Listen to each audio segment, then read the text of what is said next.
EAS in Chicago has issued a severe thunderstorm warning for Lee County in north-central Illinois until 7 p.m. At 5:50 p.m., a severe thunderstorm was located near Sterling, moving east at 45 miles per hour. Hazard, 70 miles per hour wind gusts and ping-pong ball-size hail. Source, radar indicated.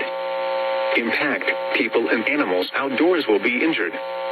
Expect hail damage to roofs, siding, windows, and vehicles. Expect considerable tree damage.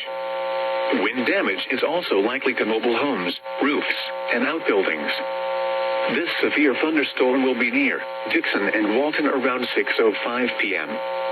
Amboy and Franklin Grove around 6:15 p.m. Ashton around 6:20 p.m. Paw Paw around 6:35 p.m. Including the following interstates: Interstate 39 between mile markers 79 and 96. Interstate 88 between mile markers 45 and 74. Prepare immediately for large hail and damaging winds. People outside should move immediately to shelter inside a strong building. Stay away from windows,